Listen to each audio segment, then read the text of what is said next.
Hello student, আজকে আমরা যে স্কুলটা করবো ছিল টাকি গভর্নমেন্ট হাই স্কুল। এটা কিন্তু আমাদের পেজ নাম্বার 174 পাতা, এটা কিন্তু আমাদের আছে। এটা কিন্তু আমাদের 12 নম্বর স্কুল, আর একটা স্কুল বাকি আছে, দ্য স্কটিশ চার্চ কলেজিয়েট স্কুলটা বাদে আমাদের এটা 12 নম্বর স্কুল চলছে। তো তোমরা এখনও পর্যন্ত আমাদের চ্যানেলে যারা সাবস্ক্রাইব করোনি তারা অবশ্যই সাবস্ক্রাইব করবে, এবং তোমরা দেখবে এই আগের যে 11টা ভিডিও আছে সবগুলো ভিডিও দেখবে প্লেলিস্ট করে দেওয়া আছে, সেই প্লেলিস্টটা তোমরা ফলো করবে। ঠিক আছে, প্রতিটা ভিডিও দেখবে প্লেলিস্ট করে দিয়েছি আমি, সেই প্লেলিস্টের মধ্যে তোমরা পরপর এই 12টা ভিডিও কিন্তু তোমরা পরপর পেয়ে যাবে নাম্বারিং করে। তো তোমাদের জন্য এত কিছু করলাম, তো তোমরা কিন্তু অবশ্যই সাবস্ক্রাইব করে দিও, এবং এই স্কুলটা সেরকম সমাধান করছি, ভালো করে দেখে নাও। টাকি গভর্নমেন্ট হাই স্কুলের কী বলছে, গ্রিনহাউস গ্যাস হিসাবে পৃথিবীর উষ্ণতা বৃদ্ধির জন্য কোন গ্যাসটির অবদান সবচেয়ে বেশি? CO2। স্থির উষ্ণতায় নির্দিষ্ট ভরে গ্যাসের চাপ দ্বিগুণ হলে তার আয়তন কত হবে? অর্ধেক। ঠিক আছে, চাপ দ্বিগুণ করছে মানে কি দেখে নাও, কেন অর্ধেক হবে? ঠিক আছে, অর্ধেক হবে কেন দেখে নাও। কারণ আমরা জানি কি P1V1 ইজিক্যাল টু স্থির উষ্ণতা বলেছে, স্থির উষ্ণতা মানে বয়লের সূত্র, তাই তো P1V1 ইজিক্যাল টু P2V2। এখন আমরা P1 মানে P ধরলাম, P1 মানে P, আর V1 মানে যদি আমি V ধরি, ঠিক আছে, তাহলে বলছে আমরা কি করেছি, গ্যাসের নির্দিষ্ট করে গ্যাসের চাপ দ্বিগুণ করেছি, অর্থাৎ P2 এর মান কত করেছি? 2P করে দিয়েছি। তাহলে বলছে আয়তনের মান V2 এর মান কত হবে? তাহলে সূত্রের কথা এবার যে V2 এর মান বের করতে হলে কি সূত্রটা কি? V2 মানে কী করতে পারি আমরা? V2 মানে আমরা করতে পারি P1V1 বাই কিন্তু P2, তাই তো। তার মানে কী হবে? P1 মানে P, V1 মানে V, আর P2 মানে 2P। P কেটে যাচ্ছে, তাহলে আয়তনকে কী হচ্ছে? আয়তনকে 2 দিয়ে ভাগ করতে হচ্ছে না? তার মানে কি আয়তনের অর্ধেক হয়ে যাচ্ছে তো, তাই তো, আয়তনের অর্ধেক, তাই অর্ধেক উত্তর কিন্তু। প্রদত্ত কোন তড়িৎচুম্বকীয় তরঙ্গের তরঙ্গদৈর্ঘ্য সবচেয়ে বেশি? বেতার তরঙ্গ। চোখের হ্রস্বদৃষ্টির সমস্যা দূর করতে চশমা ব্যবহার করা হয় কোন ধরনের লেন্স? উত্তল লেন্স। কোনো আলোকরশ্মি এটি স্বচ্ছ কাচের স্ল্যাবের মধ্য দিয়ে প্রতিষ্ঠিত হলে এর পার্শ্বসরণের পরিমাণ কিসের উপর নির্ভর করে? বলছে স্ল্যাবের বেধ, স্ল্যাবের উপাদান এবং আপতন কোণ, এই সবগুলোর উপরেই কিন্তু ডিপেন্ড করবে। প্রদত্ত কোনটি সন্ধিগত মৌলের উদাহরণ নয়? লোহা। প্রদত্ত কোন যৌগটির ক্ষেত্রে অষ্টক নীতি মান্য হয় না? তাহলে LiH। ঠিক আছে, LiH-এর ক্ষেত্রে কিন্তু অষ্টক নিয়ম মান্যতা হয় না। তারপরের কোশ্চেন কী বলছে, এই LiH-টা না অনেক জায়গায় পেয়েছি কিন্তু এই কোশ্চেনটা। গ্রুপ বি এর কোশ্চেন কী বলছে? গ্রুপ বি এর কোশ্চেন বলছে যে ট্রপোস্ফিয়ারের উচ্চতা বৃদ্ধির সাথে সাথে উষ্ণতা কীভাবে পরিবর্তিত হয়? উষ্ণতা কিন্তু হ্রাস পায়। বলছে বায়োগ্যাসের প্রধান উপাদান হচ্ছে মিথেন। বয়েলের সূত্র অনুসারে ভিটি লেখচিত্রের প্রকৃতি কেমন হবে? বলছে মূলবিন্দুগামী সরলরেখা হবে। গ্যাসের গতিতত্ত্ব অনুসারে আদর্শ গ্যাসের পরমউষ্ণতা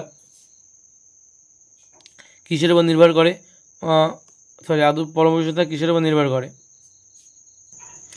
এর উত্তর কী হবে দেখে নাও, যে গ্যাসের গতিতত্ত্ব অনুসারে আদর্শ গ্যাসের পরমউষ্ণতা কিসের উপর নির্ভর করে? এটা হচ্ছে গতিশক্তি হবে। উত্তর কী হবে? গতিশক্তি। উত্তর হবে গতিশক্তি। ঠিক আছে, উত্তর হবে কি? গতিশক্তির উপরে। ঠিক আছে, কোন সাথে বাস্তব গ্যাসগুলি আদর্শ গ্যাসের মতো আচরণ করে? উচ্চ উষ্ণতা এবং নিম্নচাপের। বায়ু সাপেক্ষে কাজের প্রতিসর সংখ্যা 1.5 হলে কাজ সাপেক্ষে বায়ুর প্রতিসর সংখ্যা কত হবে? সেখানে এটা কত হবে দেখো, যে 1/1.5 হওয়া উচিত, তার মানে 10/15, তার মানে 2/3। 2/3, এটা কিন্তু উত্তর। ঠিক আছে, 2/3। এখন তারপরে দেখো বলেছে বায়ুর হচ্ছে আলোর বিক্ষেপণ বলতে কী বোঝো? আলোর বিক্ষেপণে তোমরা দেখে নাও, তোমাদের বইতেই আছে আলোর বিক্ষেপণ।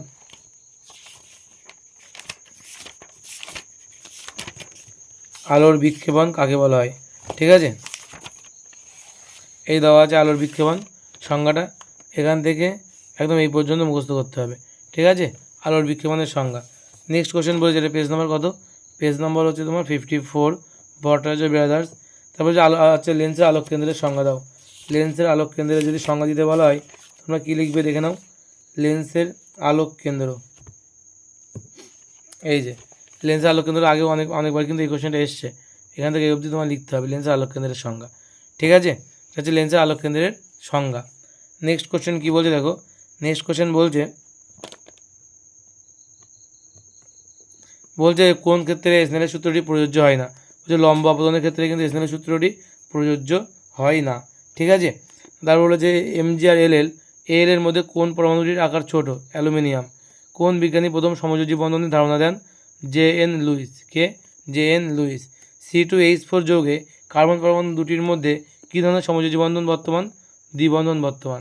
ঠিক আছে, ওজোন স্তর ধ্বংসে CFC এর ভূমিকা সংক্ষেপে লেখো। CFC এর ভূমিকা ক্লোরোফ্লোরোকার্বনের ভূমিকা। ঠিক আছে, আমি আগের স্কুলটা করার সময় বলেছিলাম এই কোশ্চেনটা কিন্তু গুরুত্বপূর্ণ। ঠিক আছে, CFCর ভূমিকা কিন্তু পরীক্ষায় আসে। এই দেওয়া আছে দেখো ওজোন স্তর ধ্বংসে সিএফসি এর ভূমিকা কী। 1 2 3টে পয়েন্ট দেওয়া আছে এখানে, সবটাই একদম এই পর্যন্ত তোমাদের কিন্তু লিখতে হবে একদম প্রথম থেকে, ঠিক আছে, এটা লিখবে। নেক্সট কোশ্চেন বলেছে মিথেন হাইড্রেট কী। মিথেন হাইড্রেটটা আমরা আগেও অনেকবার দেখেছি, এই যে দেওয়া আছে মিথেন হাইড্রেট হলো 4CH4 আর 23H2O সংকেত বিশিষ্ট বরফের ন্যায় দেখতে গ্লাসের সাদা কঠিন পদার্থ, এর মধ্যে 4.4% মিথেন থাকে। মিথেন হাইড্রেটকে আগুনে বরফ বা ফায়ার আইস বলা হয়ে থাকে, ঠিক আছে, এটা হচ্ছে মিথেন হাইড্রেট। নেক্সট কোশ্চেন দেখো কী বলছে, পিভি = এনআরটি সমীকরণে আর এর মাত্রা এবং এসআই এককটি লেখো। আর এর মাত্রা এবং এসআই একক, আর এর মাত্রা এবং এসআই এককটা দেখে নাও তোমরা। এই যে আর এর মাত্রা এবং এসআই হচ্ছে আর এর এককগুলো এখানে দেওয়া আছে, ঠিক আছে, আর এর মাত্রা এবং একক এর মধ্যে তোমরা পেয়ে যাবে, ঠিক আছে, এই যে আর এর মাত্রা কিন্তু এইটা, ঠিক আছে। নেক্সট কোশ্চেন দেখো কী বলছে, নেক্সট কোশ্চেন বলছে যে দন্ত চিকিৎসকরা কী ধরনের দর্পণ ব্যবহার করেন এবং কেন। দন্ত চিকিৎসকেরা কী ধরনের দর্পণ ব্যবহার করেন এবং কেন, এ দেওয়া আছে যে অবতল দর্পণের মেরু এবং ফোকাস বিন্দুর মাঝে কোনো বস্তু রাখলে দর্পণ তার বিবর্ধিত সমশীর্ষ এবং অসৎবিম্ব গঠন করে। তাই দন্ত চিকিৎসকগণ দন্ত পরীক্ষার জন্য লম্বা আতলযুক্ত ক্ষুদ্র অবতল দর্পণ ব্যবহার করেন, যাতে তাদের বিবর্ধিত এবং স্পষ্ট প্রতিবিম্ব দেখে রোগ নির্ণয় করতে পারেন, ঠিক আছে। তারপর নেক্সট কী বলছে আমাদের, নেক্সট বলছে যে অসীমে অবস্থিত কোনো অসংকীর্ণ বস্তুর অবতল দর্পণ কর্তৃক গঠিত প্রতিবিম্ব দর্পণের সামনে কোথায় গঠিত হবে, উত্তর হবে ফোকাসে। প্রতিবিম্বটির বৈশিষ্ট্য লেখো, অতি ক্ষুদ্র, সৎ এবং অবশিষ্ট। মজুলের পরীক্ষার গুরুত্বপূর্ণ সিদ্ধান্তটি কী ছিল, দেখে নাও। মজুলের পরীক্ষার গুরুত্বপূর্ণ সিদ্ধান্ত, এই যে গুরুত্বপূর্ণ সিদ্ধান্ত কী ছিল, মজুলের সিদ্ধান্ত নিয়েছিলেন যে মৌলের রাসায়নিক ধর্ম মৌলের পরমাণু ক্রমাঙ্কের উপর নির্ভর করে, পারমাণবিক ভরের উপর নয়।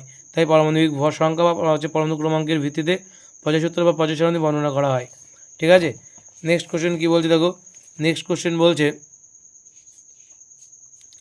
যে আচ্ছা 75 সারণীর ক্ষেত্রে গুরুত্ব কোথায়, তাহলে মজুলের সিদ্ধান্তের গুরুত্ব দেখো নিচেই আছে, এই যে মজুলের সিদ্ধান্তের গুরুত্ব এখান থেকে এই অবধি, এটা কিন্তু ভালো করে পড়বে, ঠিক আছে। নেক্সট কোশ্চেন কী বলছে দেখো, নেক্সট কোশ্চেন বলছে যে NH3 এবং CaO এদের মধ্যে কোনটি তড়িৎযোজী এবং কোনটি সমযোজী ব্যাখ্যা করো। তাহলে কী হবে এটা, NH3 এবং CaO এর মধ্যে কোনটি তড়িৎযোজী এবং কোনটি সমযোজী ব্যাখ্যা করতে বলছে। তো এটা তোমরা দেখে নাও, এটা অন্য একটা বই থেকে তোমাদের দেখাবো, এটা হচ্ছে 108 পাতায় আছে এই বইতে। এই যে দেখো অ্যামোনিয়া কী হচ্ছে আমাদের, যে অ্যামোনিয়ার গঠনটার ব্যাখ্যা এখানে করেছে, ব্যাখ্যা করতে বলেছে না। এই যে অ্যামোনিয়া কিন্তু আমাদের কী হচ্ছে, অ্যামোনিয়া কিন্তু সমযোজী বন্ধন শো করছে, ঠিক আছে। তাহলে অ্যামোনিয়া কী হয়, অ্যামোনিয়ার ক্ষেত্রে মনে রাখবে অ্যামোনিয়া কী করে, অ্যামোনিয়া NH3 এটা কী করে, সমযোজী বন্ধন, তাহলে অন্যটা কী হবে, নিশ্চয়ই তড়িৎযোজী হবে, তাই তো, এটা হচ্ছে সমযোজী বন্ধন। এবং তার ব্যাখ্যাটা কেন বলছিলাম, ব্যাখ্যা করো, তা ব্যাখ্যাটা দেখে নাও কেন NH3 সমযোজী বন্ধন দেখা যায়। NH3 অণু গঠনকালে কী বলছে, গঠনকালে N পরমাণুর যোজ্যতা কক্ষের 3টি ইলেকট্রন 3টি H পরমাণু 3টি ইলেকট্রনের সঙ্গে পৃথকভাবে 3 ইলেকট্রন জোড় গঠন করে। প্রতিটি ইলেকট্রন জোড় একটি করে H পরমাণু N পরমাণুটি সমভাবে ব্যবহার করে, ফলে N পরমাণুটি Ne পরমাণুর মতো এবং প্রত্যেক H পরমাণু হিলিয়াম পরমাণুর মতো স্থায়ী বিন্যাস লাভ করে। N পরমাণুটি 3টি ইলেকট্রন জোড় গঠন করায় এর যোজ্যতা হচ্ছে 3 হয়, ঠিক আছে। এবং আরেকটা বলেছে ক্যালসিয়াম অক্সাইড, ওটা কিন্তু তড়িৎযোজী শো করবে, তার কারণ যৌগ গঠনকালে ক্যালসিয়াম পরমাণু তার সর্ববৃহত্তম কক্ষে 2টি ইলেকট্রন বর্জন করে এবং অক্সিজেন পরমাণু তার সর্ববৃহত্তম কক্ষে ওই 2টি ইলেকট্রন গ্রহণ করে নিকটতম নোবেল কাছে ইলেকট্রন বিন্যাস লাভ করে, সুস্থিত হয়। Ca2+ এবং O2- আয়ন স্থির তড়িৎ আকর্ষণে যুক্ত হয়ে ক্যালসিয়াম অক্সাইড গঠন করে, ঠিক আছে। এটা কিন্তু তোমরা ভালো করে পড়বে। তারপরে দেখো বলেছে যে আয়নযৌগে আয়ন থাকা সত্ত্বেও কঠিন অবস্থায় এদের তড়িৎ পরিবাহিতা খুব কম, অথচ গলিত এবং দ্রবীভূত অবস্থায় এরা তড়িতের সুপরিবাহী হয় কেন, তাই তো। তো উত্তরটা দেখে নাও কী হবে, তোর উত্তর তোমরা পাবে রায়মেডিনের যে মানব বই, সেই মানব বইতে তোমরা পাবে 515 পাতায়, ঠিক আছে। এই যে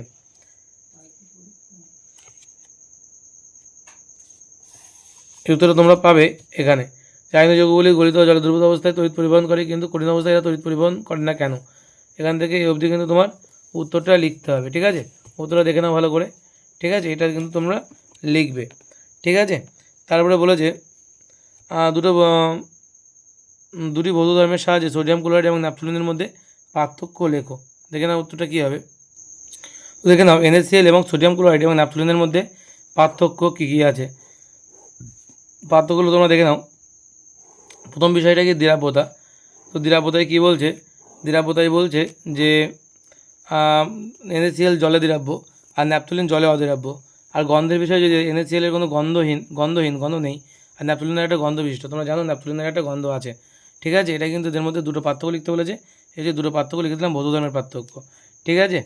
তারপরে দেখো বলেছে গ্রুপ ডি এর কোশ্চেনগুলো কী বলছে। গ্রুপ ডি এর কোশ্চেন যে অ্যাভোগাড্রো সূত্রের গাণিতিক রূপটি প্রতিষ্ঠা করো, ঠিক আছে।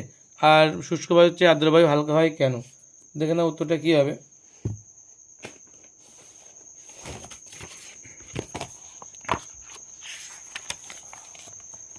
তোমাদের বলেছে অ্যাভোগাড্রো সূত্রের প্রতিষ্ঠা, তাই তো। অ্যাভোগাড্রো সূত্রের প্রতিষ্ঠা হচ্ছে এখানে আছে, এই যে অ্যাভোগাড্রো সূত্রের গাণিতিক রূপ, এই যে প্রতিষ্ঠা এখানে আছে, ঠিক আছে। যে অ্যাভোগাড্রো সূত্রটা বলছে স্থির উষ্ণতা চাপে সমায়তন যে কোনো গাছে সমান সংখ্যক গুণ থাকবে, ঠিক আছে। অর্থাৎ ভি প্রপোর্শনাল এন হলে V is equal two K N হবে, ঠিক আছে। অর্থাৎ কে হচ্ছে সমানুপাতিক ধ্রুবক, এর মান গ্যাসের উষ্ণতা এবং চাপের উপর নির্ভর করে। এটা হচ্ছে গাণিতিক রূপ প্রতিষ্ঠা। এখন বলছে শুষ্ক বায়ু অপেক্ষা আর্দ্র বায়ু হালকা হয় কেন। এর কারণ এখান থেকে শুষ্ক বায়ু অপেক্ষা আর্দ্র বায়ু হালকা হওয়ার কারণ হচ্ছে এখান থেকে এই অবধি লিখবে। এর গাণিতিক ব্যাখ্যা যদি করতে হয় এই পর্যন্ত লিখে দেবে, ঠিক আছে। তো গাণিতিক ব্যাখ্যাটা লিখে দেবে তোমরা, গাণিতিক ব্যাখ্যাও করে দেবে, পুরো এই পর্যন্ত সবটা লিখে দেবে, ঠিক আছে। এই পর্যন্ত সবটা কিন্তু তোমরা লিখে দেবে এখান থেকে, ঠিক আছে। এখান থেকে এই অবধি সবটা লিখে দেবে, যদি না পড়ো তাহলে এই পর্যন্ত লিখলে হবে, নাম্বার দেবে তবুও। নেক্সট কী বলছে দেখো, নেক্সট বলছে যে 0 ডিগ্রি সেন্টিগ্রেড উষ্ণতায় এটি নির্দিষ্টভাবে গ্যাসের চাপ দ্বিগুণ করছে, আয়তন অর্ধেক করা হলো, চূড়ান্ত উষ্ণতা কত হবে। তাহলে চলো কী কী মান দেওয়া যায় একবার দেখা যাক। 0 ডিগ্রি সেন্টিগ্রেড উষ্ণতার, তার মানে T1 এর মান কত দেওয়া আছে, 0 ডিগ্রি সেন্টিগ্রেড মানে 273 কেলভিন হলো, ভালো কথা। বলছে নির্দিষ্টভাবে গ্যাসের চাপ এবং চাপ দ্বিগুণ এবং আয়তন অর্ধেক। তাহলে P1 এর মান আমি P ধরে নিলাম আর V1 এর মান আমি V ধরে দিলাম। এখন বলছে এদিকে যদি দেখি আমি T2 এর মান বের করতে হবে, চূড়ান্ত উষ্ণতা আমার বের করতে হবে, তাই তো। চূড়ান্ত উষ্ণতা বের করতে হবে। P2 এর মান কত বলছে, বলছে চাপ কী করেছে, দ্বিগুণ করেছে চাপ, তাই না। চাপ দ্বিগুণ করলে 2P হবে। আর আয়তন কী করেছে, V2 এর মান V এর অর্ধেক মানে V/2। এখন আমরা জানি কি, আমরা জানি যে P1 V1 by T1 is equal to P2 V2 by T2 হবে। তাহলে আমরা এখান থেকে T2 এর মান যদি বের করতে চাই তাহলে লিখতে পারি P1 P2 V2 ইন্টু, ঠিক আছে, T1 বাই কী হবে P1 V1, ঠিক আছে। তাহলে P2 মানে কত, P2 মানে হচ্ছে 2P ইন্টু V2 মানে হচ্ছে V/2 ইন্টু T1 মানে কত 273 বাই কত হবে P ইন্টু V। এখন এই 2 কাটবে, P কাটবে, V কাটবে, মানে উত্তর কত হবে 273 কেলভিনই হবে, ঠিক আছে। উত্তর কত হবে তাহলে 273 কেলভিন হবে, অর্থাৎ একই থাকবে। চূড়ান্ত উষ্ণতা কত হবে 273 কেলভিন বা 0 ডিগ্রি সেন্টিগ্রেডই বলতে পারো, ঠিক আছে। তো বলছে একটি প্রিজমের মধ্য দিয়ে আলোর প্রতিসরণের ক্ষেত্রে প্রমাণ করো del is equal to I one plus I2 minus A. এখানে যে তোমাদের বইতে খুঁজে দিতে হবে না কোথায় আছে, তোমরা এতদিন তো সবাই জেনে গেছো। এই যে এই প্রমাণটা, ঠিক আছে। এখান থেকে এই পর্যন্ত সবটা কিন্তু লিখতে হবে। এটা আগের স্কুলে ছিল, তার আগের স্কুলে আছে, সব স্কুলে আছে এটা, ঠিক আছে। বলছে কোনো মাধ্যমের পরম প্রতিসরাঙ্কের বলতে কী বোঝো, কোনো মাধ্যমের পরম প্রতিসরাঙ্ক বলতে কী বোঝো, এটা দেখে নাও উত্তরটা কী হবে। পরম প্রতিসরাঙ্কের সংজ্ঞা দেওয়া আছে, এখান থেকে এইটুকু লিখতে হবে পরম প্রতিসরাঙ্কের সংজ্ঞা, ঠিক আছে, বোঝা গেল। নেক্সট কী বলছে দেখো, একই সঙ্গে বলছে এর মান আলো তরঙ্গদৈর্ঘ্যের সঙ্গে কীভাবে পরিবর্তিত হয়, তোমরা পেয়ে যাবে 51 পাতায়। এই যে আলো তরঙ্গদৈর্ঘ্যের সাপেক্ষে প্রতিসরাঙ্কের মান, ঠিক আছে। তো এটা দেখে নেবে যে শূন্য মাধ্যমে বা আলো তরঙ্গদৈর্ঘ্য এবং কোনো নির্দিষ্ট আলো তরঙ্গদৈর্ঘ্যের অনুপাত পরম প্রতিসরাঙ্ককে সূচিত করে কিন্তু, ঠিক আছে। আর একটা কী বলেছে দেখো, বলে যে পরম প্রতিসরাঙ্কের মান 1-এর থেকে কম হতে পারে কিনা যুক্তি দাও। হ্যাঁ, এর মান 1-এর থেকে কম হতে পারে কিনা, তো কিন্তু এখানে দেওয়া আছে পরম প্রতিসরাঙ্কের মান 1-এর থেকে কম হতে পারে কিনা, এর দাগটা পুরোটা লিখতে হবে, ঠিক আছে। এই যে এর দাগটা আছে, এর দাগটা কিন্তু পুরোটা লিখতে হবে এই পর্যন্ত, ঠিক আছে। 1-এর থেকে কিন্তু বেশি হতে হবে, 1-এর থেকে কম হতে পারে না, ঠিক আছে। লেন্সের উত্তল লেন্সের সাহায্যে একটা দীর্ঘ বস্তুর সহজ অবশিষ্ট এবং বিবর্ধিত প্রতিবিম্ব কীভাবে গঠন করা যায়, দেখে নাও। এটা হচ্ছে এই উত্তরটা হবে যে উত্তল লেন্স দ্বারা সহজ অবশিষ্ট এবং বিবর্ধিত প্রতিবিম্ব গঠন, ঠিক আছে। এটা কিন্তু তোমরা পুরোটা করবে ভালো করে, এই চিত্রসহ কিন্তু এই চিত্রটা কিন্তু আঁকতে হবে, ঠিক আছে। নেক্সট কোশ্চেন, আচ্ছা প্রতিবিম্বের প্রকৃতি এবং অবস্থানটা বলে দিই। ব্যবহার, প্রতিবিম্বের অবস্থান এই যে আর ব্যবহার এই যে দেওয়া আছে। এটা আগে অনেকবার বলেছি এই কোশ্চেনগুলো। পঁচিশ অবস্থায় হাইড্রোজেনের অবস্থান বিতর্কিত কেন? পঁচিশ অবস্থায় হাইড্রোজেনের অবস্থান বিতর্কিত, কারণ হাইড্রোজেন কিন্তু দু জায়গায় থাকার জন্য যোগ্য, তাই না? সে 1 নম্বর শ্রেণীতেও থাকতে পারে, আবার 17 নম্বর শ্রেণীতেও থাকার সে যুক্তি আছে, তার পিছনে অনেকগুলো যুক্তি আছে, তার জন্য সে কিন্তু সমস্যা তৈরি করে দিয়েছে, তাই তো? এই জন্য ওকে বলা হয় দুষ্টু মৌল। ঠিক আছে, এটা তোমরা বলতে পারো, তোমরা এটাকে এইখান থেকে এটুকু বলো, এটাই বেটার হবে। ঠিক আছে, কেন এর ব্যাখ্যা করতে বেশি কিছু বলিনি যখন, এটাকে বলো যে কেন ওকে বলা হয় এরকম। ঠিক আছে, 1 নম্বর শ্রেণীর খাদ্যগুলোর সঙ্গে যেমন মিল পাওয়া যায়, অপরদিকে 17 নম্বর শ্রেণীর হ্যালোজেন মৌলগুলির সঙ্গেও মিল পাওয়া যায়, তাই ওকে দুষ্টু মৌল বলা হয় বা বিতর্কিতের সৃষ্টি হওয়ার কারণ। কোনো মৌলের পরমাণুর আয়নাইজেশন শক্তি কাকে বলা হয়? ক্ষার ধাতুগুলি এবং ক্ষারীয় ধাতুগুলির ক্ষার ধাতু এবং ক্ষারীয় ধাতুর মধ্যে কার আয়নাইজেশন শক্তি তুলনামূলক বেশি হবে? তো দেখে নাও, আয়নাইজেশন শক্তি কাকে বলা হয়, এই যে দেওয়া আছে। ঠিক আছে, এখান থেকে এই অবধি সবটা কিন্তু তোমাদের লিখতে হবে। ঠিক আছে, আয়নাইজেশন শক্তিটা সবটা কিন্তু তোমাদের লিখতে হবে। আয়নাইজেশন শক্তি কিন্তু যত আমরা মানে পাশের দিকে যাই তত কিন্তু কী হয়, মান বাম দিকে ডান দিকে গেলে মান কিন্তু বাড়ে, তাই না? তত বাড়বে, তার মানে ক্ষার ধাতু তারপরে তো ক্ষারীয় মৃত ধাতু, যদি বাম দিকে ডান দিকে যাচ্ছে মানে মান বাড়বে। ঠিক আছে, তার মানে কী বলছে, ক্ষার ধাতু এবং ক্ষারীয় মৃত ধাতুগুলির মধ্যে কার আয়নাইজেশন শক্তি তুলনামূলক বেশি? তবে ক্ষারীয় মৃত ধাতু।